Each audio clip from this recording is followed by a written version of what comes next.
Então, nós vamos respirar bem profundamente, nós vamos buscando a sintonia com os guardiões, formando uma proteção intensa nos nossos lares.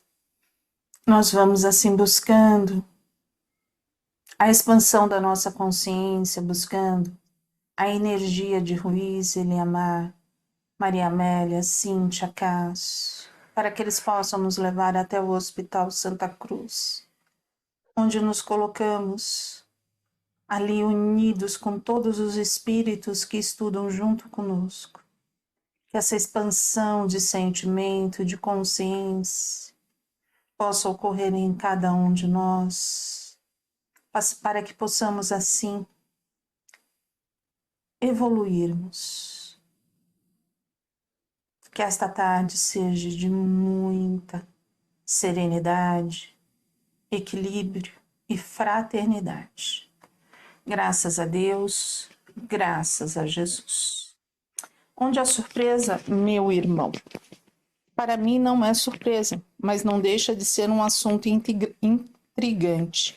E me pergunto se um dia pode levar essa notícia, se eu puder levar essa notícia aos irmãos espíritas na Terra, será que vão acreditar? Esta é a casa do Cristo. O que determina a condição de cada um aqui dentro é a expressão do amor individual, a vida e a dor alheia. A religião aqui é um instrumento de cultura e devoção individual. E é isso que às vezes a gente não consegue compreender, né? Se a gente expandir esse amor, a gente pode trabalhar em qualquer lugar. Não importa a religião, a expansão do amor, aquilo que Jesus faz há mais de 2000 anos atrás. É isso que às vezes ninguém consegue compreender. É expansão do sentimento, é o sentir, é esse pulsar. Então, não adianta, é aquilo que a gente estava conversando ontem, apontar os dedos.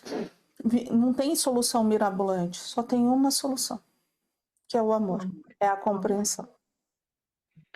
Tem mais algumas coisas também aí, né? Ah. Quando ele fala de religião, a religião é a forma como você enxerga Deus. Né? Cada religião tem uma forma diferente de enxergar Deus e o relacionamento dos homens com Deus, né? No final das contas, continua sendo forma, porque o que importa realmente é você conhecer e buscar pôr em prática as leis de Deus, né? E o que a gente vê muito acontecer, as pessoas não estão preocupadas em falar de Deus, elas estão preocupadas em defender a sua forma de enxergar Deus. E aí sai todas essas confusões que a gente vê aí, Oriente Médio, mesmo aqui no Brasil, todo mundo acha que a sua forma é a melhor. E realmente é a melhor. Para ele. É melhor para ele. Então, que continue dessa forma, né?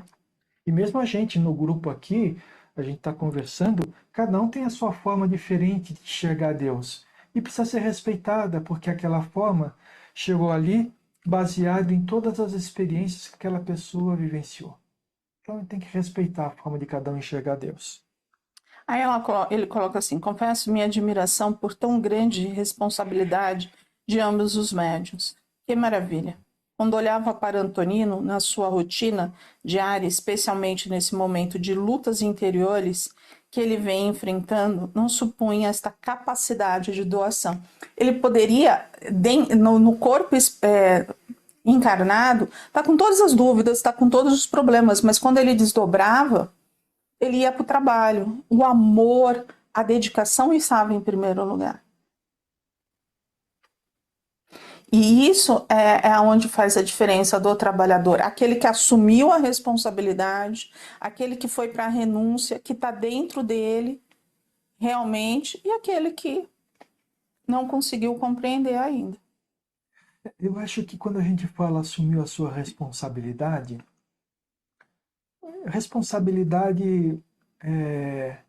no sentido de realizar alguma coisa,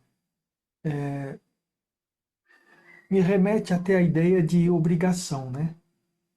Porque quem faz por amor não precisa ter responsabilidade, porque ele faz. né? Não tem a obrigação de fazer, simplesmente ele faz, né? Então, a gente só precisa tomar um pouco de cuidado com com essa questão da palavra responsabilidade, porque quando ela está falando, eu preciso ir lá porque eu tenho a responsabilidade de ir, já não está fazendo com amor. Você levou a responsabilidade nesse fator. Uhum. Eu vejo a responsabilidade consigo próprio no sentido de se crescer, de se abraçar realmente aquilo que faz. Muitas vezes pode ser substituída essa palavra, mas assim, muitas vezes as pessoas elas iniciam um trabalho, elas vão buscando, mas quando elas começam a ter as suas primeiras dificuldades, é aí onde que elas param. Entendi. E aí a responsabilidade não é com o trabalho, a responsabilidade é consigo próprio, com aquilo que escolheu. Então, na verdade, justamente isso que eu quero dizer. Não estou falando que a gente, nesse momento, ninguém tem o amor puro o suficiente para não ter uma certa dose de responsabilidade naquilo que faz, né? Nesse sentido que eu estou falando, né? Mas o que a gente precisa ver é o seguinte: eu vou fazer aquilo porque eu tenho a responsabilidade de fazer, ou vou fazer aquilo porque eu sinto vontade de fazer, porque aquilo me motiva, me engrandece, né? A hora que a gente responde, não, eu vou lá, não, eu tenho que ir porque é minha responsabilidade, a gente, não é que a gente deve deixar de ir, mas a gente precisa compreender os nossos sentimentos para que aquilo seja realmente, novamente, uma doação de amor, entendeu? A gente vai continuar batendo. Você fica com a sua, eu fico com a minha. Tá bom. Ok? A gente vai ficar batendo. Por quê? Se eu não abrir para isso, se eu não assumir aquilo que eu me propus a fazer, Uhum. eu não der esse passinho e não vier como responsabilidade, eu não vou fazer nunca. Porque eu já perdi as outras encarnações. Então, Eu não tenho entendi. que vir com obrigação, mas eu tenho que entender aquilo que eu fiz, a minha responsabilidade, eu vejo nisso. Então, na realidade, o que você está falando, então você está utilizando a palavra responsabilidade com o significado de comprometimento. Tá, tudo bem, De então. comprometimento consigo mesmo. Então, eu falei assim, a gente pode até substituir as palavras, Uhum. mas é nesse sentido, entendeu? Entendi. Porque senão eu vou continuar sempre tendo. Tá muito mais fácil. Vambora. Uma encarnação a mais, uma a menos. Vambora. Toca a vida. Algo mais? Aí na frente tem uma coisa interessante para falar. Hum. Prontidão, exclamei pensativo. Muitos médiuns querem estar prontos apenas cumprindo uma lista de cuidados que o esclarecimento espiritual lhes orienta. Não comem carne, cuidam da oração, guardam certo nível de disciplina, vigiam os pensamentos, frequentam reuniões, mas poucos são os que se comprometem em criar o bem alheio usando de seus recursos mediúnicos em quaisquer contextos em que são chamados. Existe uma enorme diferença entre médiuns disciplinados e médiuns servidores. A disciplina é um caminho de aprimoramento que pode nos turvar a visão a ponto de supormos que bastam os rigores dos sacrifícios no dia das tarefas para ser um médium com Jesus. Esses são os discípulos. O médium servidor faz de sua vida um louvor ao desempenho de suas faculdades mediúnicas. Esses são os apóstolos. Então, você já estava querendo falar sobre... Isso daqui? Não estava querendo adiantar. Existe realmente essa diferença. Evidentemente, tudo obedece ao estágio de aprendizado e consciência. Contamos igualmente com os recursos oferecidos por aqueles que adotam a conduta da disciplina e da boa vontade nas atividades nas atividades de mediunidade.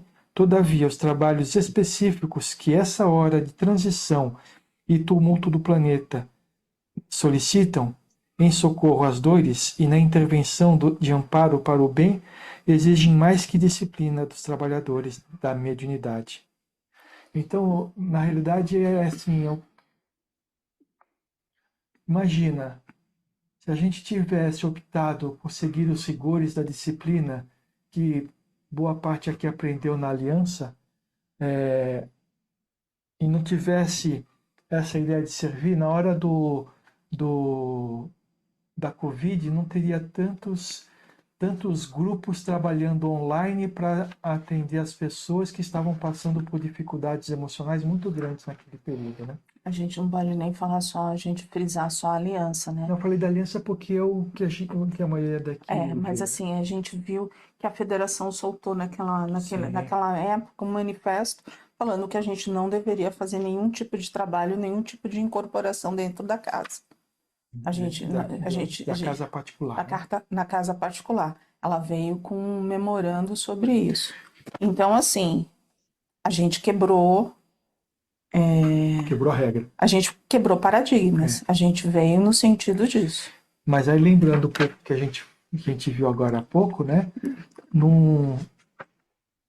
Essa é a forma que cada um escolheu de enxergar a coisa. Não está certa nem errada, é a forma, né? Então tem gente que foi por esse rigor da disciplina, né?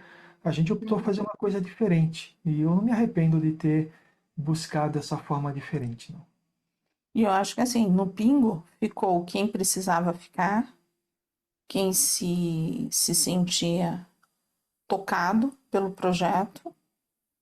Alguns conseguem compreender perfeitamente, outros não conseguem, vão tateando, mas está tudo certo.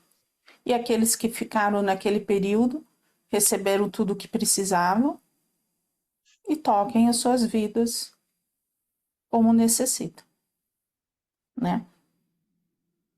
Algo mais? Mais Eu pra acho que frente. aqui, ó. Oi? Eu coloquei isso aqui. A cultura da disciplina mediúnica aplicada de forma muito racional pode gerar o comportamento de acomodação, impedindo a expansão da experiência do intercâmbio livre e investigativo sobre as realidades da vida imortal. A gente tem que ter aqui um equilíbrio, porque assim, o plano espiritual não vai resolver aquilo que é nosso. E muitas vezes a gente entra nesse fator de investigação para a gente investigar aquilo que a gente pode fazer pelo assistido. E aí onde a gente tem que ter bom senso. A ter os ouvidos de ouvir. Tem coisa que a gente não vai saber. Se for de outras vidas, a gente não vai saber. Porque eles não estão ali para nos contar. Então a gente tem assim, tem que ter o bom senso, vai ter que ter o equilíbrio. É extremamente importante isso, quando se fala de um trabalho coletivo e não no indivíduo. Quando a gente vê a coletividade, quando se fala de mais de um, aí tudo certo. Agora, quando a gente começa a traçar indivíduos, a gente começa a perder esse bom senso. A gente quer uma coisa que não vai acontecer. Eles não nos vão nos responder. Porque não faz parte, a gente não está aqui para resolver isso. Porque senão a gente vai estar resolvendo pela pessoa. O que vocês acham? Tá certo. Tá certo. Eu gosto de. Tá certo, tá certo. Eu não vou pensar. Eu não vou pensar muito. Tá certo. Mas na hora que o aperto chega pra gente, a gente pensa, se pudesse dar uma resolvidinha, né? Ô Zé, me ajuda aqui, Zé. Ô Zé, me ajuda aqui, vai. Sete flechas, me protege aqui. Não é assim que a gente faz? Chama todos eles. Verdade. Então a gente, nessa hora, a gente tá no indivíduo ou tá no coletivo? Tá no indivíduo. Então vamos lá. E mais? Eu vi aqui essa parte, ó, são muito louváveis as reuniões de conforto e esclarecimento aos desencarnados que tombaram no além-túmulo, em crises de dor ou desorientação. Entretanto, espíritos como esses aqui, alojados, em nome do amor, nas incubadoras do hospital, poderiam ter recuperação muito mais rápida e eficaz se médiuns corajosos se dispusessem a ceder sua organização física para incorporações mais profundas e espontâneas, nas quais o socorro em favor deste tipo de padecimento seria amplamente satisfatório. Ele está falando aqui dos trabalhos que se faz de desobsessão, por exemplo, né? É onde Socorro. que os médiuns normalmente fazem, né? Só que o que ele está pedindo, o que ele está falando é o seguinte: se tivesse médiuns dispostos a ceder o seu corpo físico para ter esse choque anímico com esses espíritos que estão lá nas incubadoras, eles se recuperariam mais rápido. Mas os médiuns não querem se colocar nesse tipo de trabalho, né? Por quê? Primeiro, os medos, a falta de conhecimento, o julgamento de um trabalho muito pesado, e aí onde a gente volta. A falta do conhecimento, a falta do amor. Porque se a gente olhasse esses espíritos com todo o amor, a gente saberia o quanto que eles necessitam.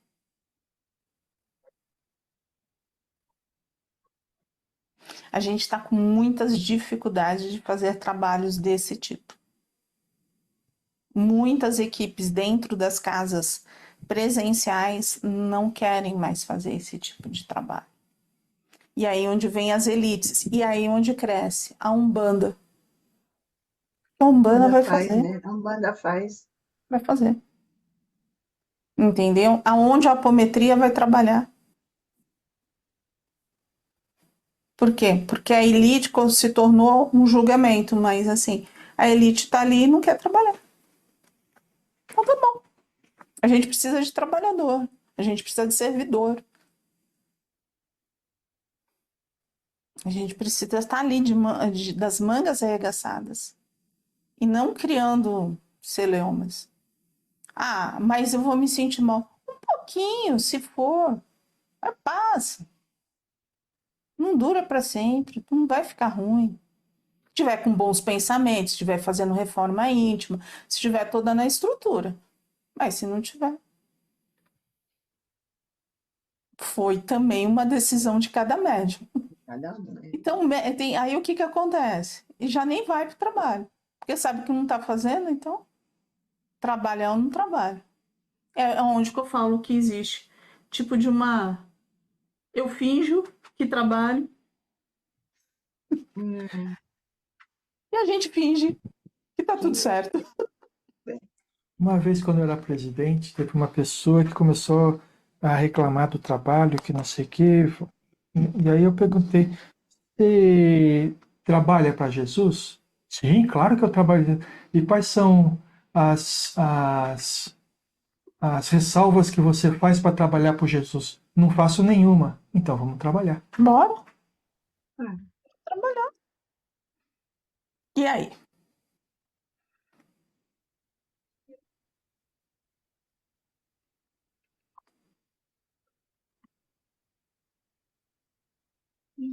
eu marquei mais para frente. Temos acolhido excelentes resultados nos casos de ovoides. Achou? Sim? Uhum. Nos casos de ovoides que passaram por cirurgias cuja cicatrização e desinfecção ocorrem em apenas algumas horas após o contato com o magnetismo do corpo do médium. Em casos de rapto de corpos, como o do Felício, contamos com recursos promissores e de asepsia e revigoramento, como você pode presenciar na tenda umbandista. São muitas as possibilidades de socorro, porém, o que mais se destaca nesse tipo de intervenção mediúnica são as tarefas socorristas de recomposição aos vibriões. É o que você estava falando, né, Valéria? De que ninguém quer trabalhar. Você vê que assim, quem faz esse trabalho, né, de desintoxicação, de tudo isso, são esses grupos. São esses grupos. Por quê? Porque, assim, dentro do kardecismo, haveria necessidade de estudo. Estudo do que o médium pode fazer e, principalmente, essa constituição. E aí, onde que a gente fala desse perispírito? O que que a gente faz? A gente estuda muito filosofia. Legal, a filosofia te dá uma base, mas expanda essa filosofia para que a gente possa. André Luiz trouxe muita coisa. A expanda a filosofia, você quer dizer põe em prática a filosofia, Em né? prática, Você vai para o entendeu? E trabalho. assim, André Luiz trouxe muita coisa. Você vê os livros deles, tem técnicas, tem tudo. Se a gente parasse para ler, prestasse atenção, fizesse estudos, a gente conseguiria compreender o quanto que pode ser trabalhado. Mas não, fica como se fosse uma obra que está lá e que não te traz nada. Traz muita coisa. Pegando poeira na prateleira. Traz muita coisa, sabe? E aí, às vezes, a gente fica com técnicas que dão super certo, mas para quem está encarnado, a gente tem que avançar para as técnicas para ajudar os desencarnados. Você entendeu? E isso que às vezes não acontece. Sabe? É isso que não acontece. Quais são os espíritos? Vão entrar todas as correntes que forem necessárias. Mas muita gente dentro de uma casa kardecista não vai querer trabalhar com todas as correntes. Só que as correntes estão lá dentro, porque se não tivesse, a gente não trabalhava. E quem é vidente sabe que as correntes estão lá dentro. Que a gente não trabalha sem elas. Então, é uma questão de expandir, de você se colocar. Mas a gente não vai mudar as pessoas. As pessoas, cada um vai ter o seu tempo, a sua maturidade. E aí, são escolhas. O que são esses vibriões? São o quê? São aquilo que a gente sempre vive falando. São espíritos demasiadamente comprometidos com as culpas por séculos e séculos na execução de crimes hediondos. Criaturas exploradas pelos senhores da perversidade para a criação de ambientes doentios. São chamados vibriões em razão de seu imenso poder viral e bacteriano infestador. Onde são alojados, dissipam um extenso manto vibratório de doentio na criação de psicosferas insalubres e hipnóticas, que facilitam a presença dos senhores perversos na mente e nas atitudes humanas. Condutas humanas de tristeza e anseio de domínio sofrem suas influências facilmente. Então, a gente começa a entender como as coisas acontecem. Baixamos o nível energético, baixamos o nível das nossas vibrações. Físico, emocional, perispiritual. Primeiro vem no perispírito, passa para o duplo, que vai passar para o físico. Esses vibrões já estão ali. Quem vai vir junto com eles? Com toda essa vibração. Vem irmãos que vibram da mesma forma. Eu tô com uma dor de estômago, eu tenho um vômito que eu não consigo compreender, eu tenho uma dor de cabeça que eu não consigo compreender. O que eu faço? Evangelho, limpeza no meu lar, limpeza em mim mesmo. Orações de manhã, de tarde, de noite. Eu vou ter que trabalhar. Mas como que vai ser isso? Eu vou ter que arregaçar as minhas mangas. Mas e aí o passe? O passe vai me dar uma força, mas não vai resolver, porque dentro do lar a gente não tá. Então, assim, eu posso chamar 500 equipes. Eles vão limpar na hora. Se eu não estiver me transformando, vai voltar. Eu tiro aquela equipe, eles já retornam. Eles nem saem. Eles ficam isso que num eu ia falar. cantinho. Um sai por um lado e outros entram já pelo outro, já em fila. Não, eles não saem. Eles já ficam num canto. Eles não saem da casa. Porque ali é deles.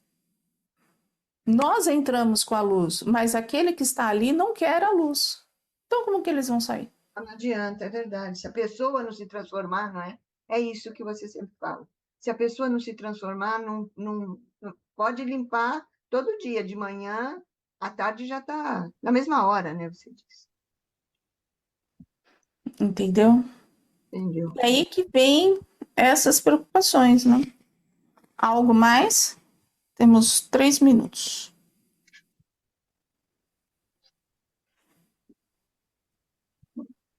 Acho que daqui é só isso. Eu tinha marcado esse outro parágrafo que você leu também. Então vamos continuar aqui. Não apresentam a menor condições de reencarnação em razão dos moldes perispirituais desorganizados e do desalinho mental profundo que alteraram as matrizes evolutivas do corpo mental inferior. Então, assim, não dá para pegar esses vibriões e colocar para reencarnar. Eles vão precisar do quê? Serem tratados.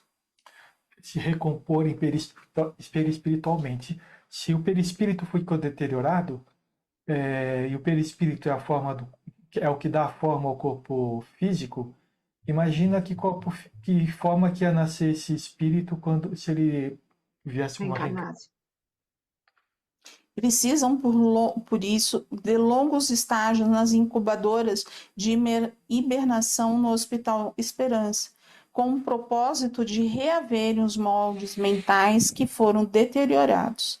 Atualmente, temos casos de internação que ultrapassam muitos anos para a recuperação de apenas dedos, braços e pequenas partes da anatomia dos órgãos no perispírito. Quando resgatados, são colocados nas incubadoras, que de alguma forma reproduzem um ambiente de baixa temperatura e ausência quase total de luz a que se acostumaram.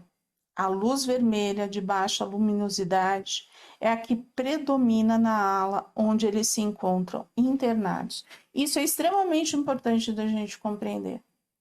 A partir do momento que se torna um vibrião, há necessidade de extremamente muito tratamento. Depois, assim, muitas vezes esses espíritos, depois de todo esse perispírito refeito, vai reencarnar, pode ficar alguns meses no útero e há o aborto espontâneo, porque ele necessita só desse choque durante 3, 4 meses nesse útero. Para começar, e isso pode ser 1, 2, 3 encarnações, até que ele consiga reencarnar totalmente. Então, olha a seriedade, olha o trabalho do plano espiritual com todos eles. E assim é com os vibrões, assim é com os ovoides, assim é aqueles que estão na segunda morte. Então, a gente vai parar aqui, vibriões ou vermes humanos.